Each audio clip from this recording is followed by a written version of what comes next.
Hey everybody, happy Monday. Welcome back to my channel. This is another episode of Get Ready With Me. I don't know if y'all like this format or not. This is just kind of where I talk while I do my hair and stuff. So, speaking of hair, let's take a good look at this hair. I was gonna get it professionally cut, but I think I'm gonna do it myself. I'm kind of weird about people touching my head.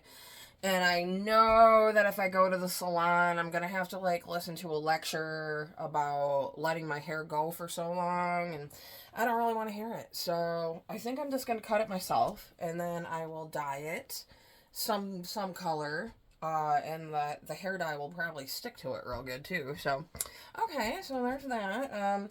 I went fishing yesterday. It was so much fun. I caught 3 big, fat bluegill.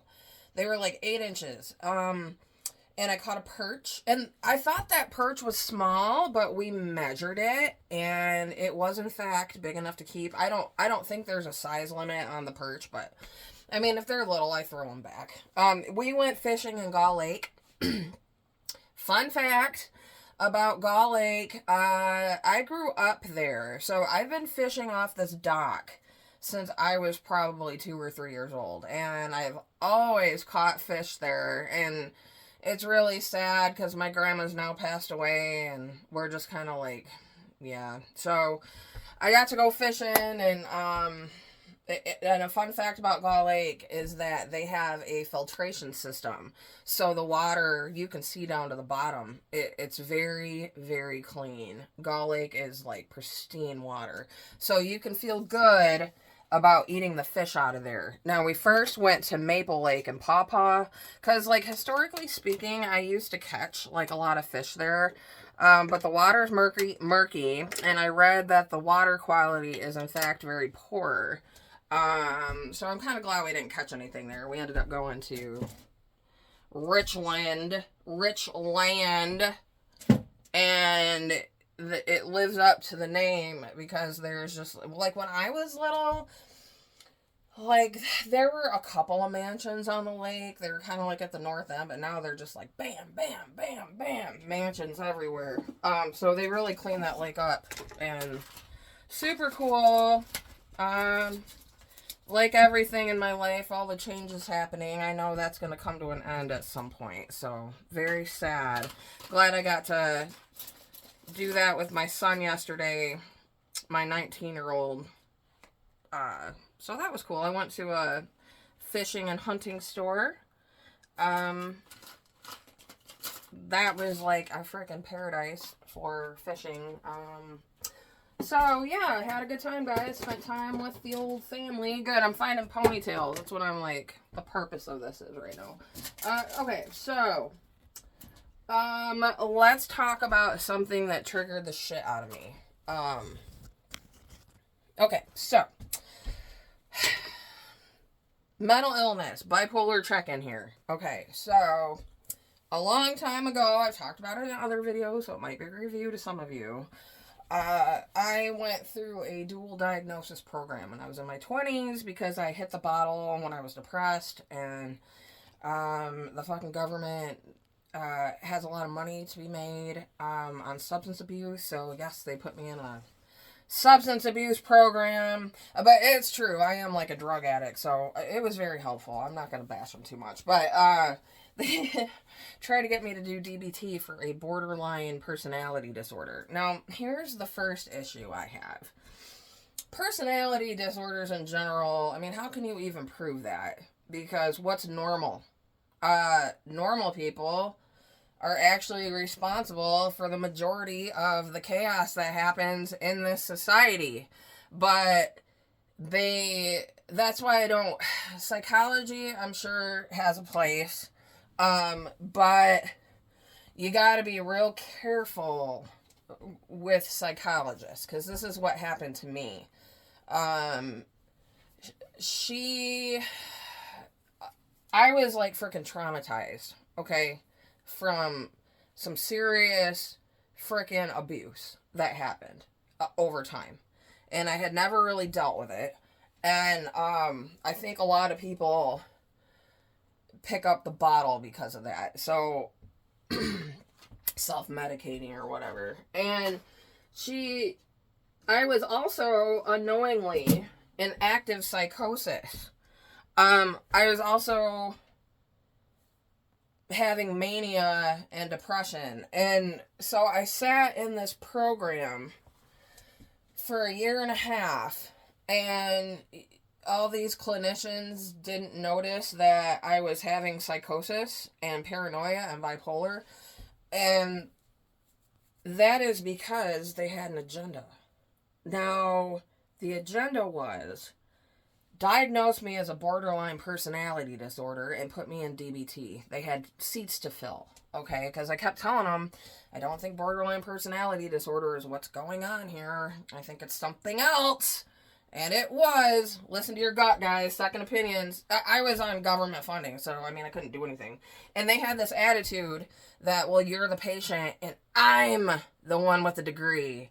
And what I say goes. Your opinions mean nothing. And literally, that's how it was. And now, looking back on it, okay, so this is what triggered me. So it's been, almost 13 years since I was in that program. And I am so triggered by... I wish there was another word for the big T. You know, when the planes went crash? The big T. Psychological T.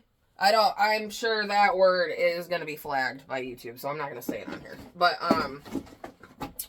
psychological T by this lady. Now I know that my, therapist slash case manager psychology lady was actually heavily influenced by this woman named, I don't know how you say her name. It's Marsha Linhan or Linhan. She's the one that founded DBT. And I sat through that class for like 3 days. And they played us a video of this lady talking. And she talks like a cult leader. I thought they were trying to lure me into something. Because that's how, like, Jim Jones started. That started as, like, a government outreach program for addicts and stuff.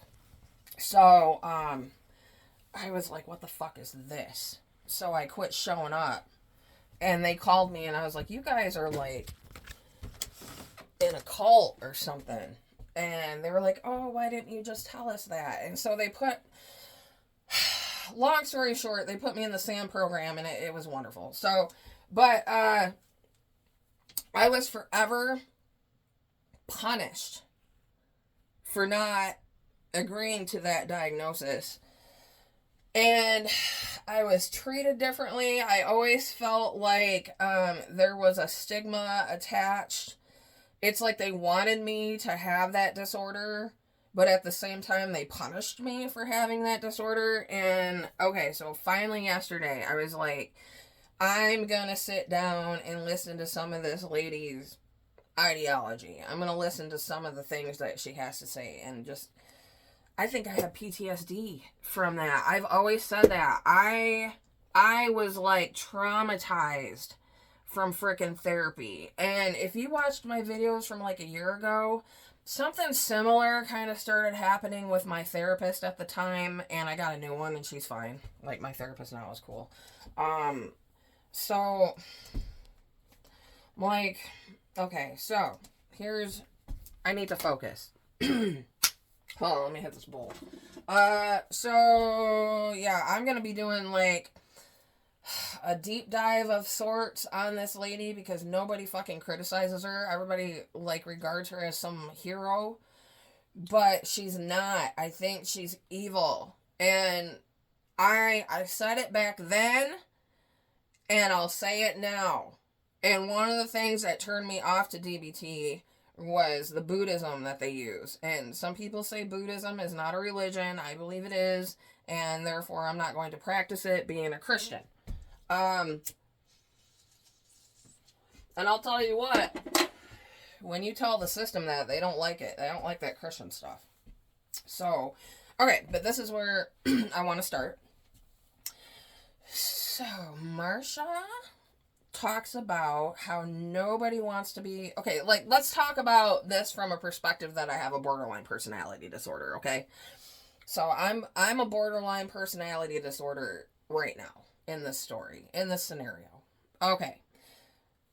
She has the nerve to get on YouTube and say nobody wants to be our therapist because they don't get paid extra for taking phone calls on weekends, and we're just a bother and we're difficult and all this stuff. She claims to be like an advocate for borderline personality disorder, but she's got her glasses down to here and she's doing this while she's talking about how the system fucking hates us and how if we go to the ER or the doctor, don't tell them you have a borderline personality disorder because the whole mood changes. See, that's interesting because I've said that about bipolar. But she's like, yeah, you'll be treated differently. So she's telling you to not be open with your medical staff about a very serious condition that you have. And why is that? Why is she trying to get her patients to keep secrets? Okay, so I'm gonna get into that. Yeah, don't keep secrets from your doctor. That's ridiculous. They can't help you if you keep secrets from them. My God, I mean, I wasn't like super open with my doctor at first about that dual diagnosis program because of stigma, but over time, I've kind of learned that, I probably shouldn't have been dishonest about that in the beginning because I probably would have got my diagnosis a lot frickin' sooner. So, yeah, don't do that. That's a problem I have with her. And she likes to, I can't stand experts in mental health that, like, sit there and they have their glasses down and they talk like this because they're experts. And it's like, shut up. You're not an expert if you don't fucking have it. And I'm pretty sure she's got, like, a borderline personality disorder and she, like, developed a treatment for it. And I am weary of the diagnosis in general. I think it's, like, just from experience, I was going through, like, some serious, like, PTSD, like, and psychosis. Like, I couldn't differentiate real from fiction for a really long time. And I was seeing demons and aliens and all that stuff, and they're just like, oh, okay. So I go in there completely fucking traumatized and seeing aliens, and they're like, you have a personality disorder. Something is wrong with you. You're a bad person, and we need to correct all these things. And I feel like you get accused of being manipulative. You get accused of lying a lot. And I feel like anytime I tried to discuss any trauma, she sort of turned it around on me. And, whoa, crazy. And that's not the first time that happened in government-funded therapy. Substance abuse therapy, they're very, I got sexually harassed really bad, like, when I was 25 in, substance abuse, like, it was called IOP at the time, intensive outpatient. There's a lot of, like, bad things that go on in the recovery world, so I don't care what anybody says. It's not all fucking sunshine and roses.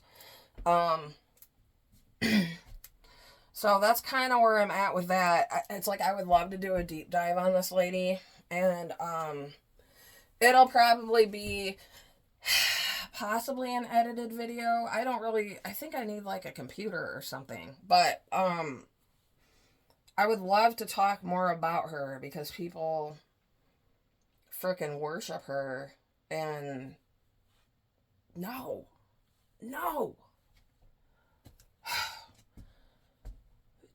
This lady is directly responsible for influencing my therapist to treat me like shit, okay? And my case manager, it was more than a therapist. I did call her on weekends. I had to. They told me I had to. Or she'd call me if I didn't call her. And, this lady, Marsha, kind of reminds me of Jody Hildebrandt. So just because you're an expert on something and just because you have an education and you come highly recommended, does not mean that you're a good person or that your program is good either.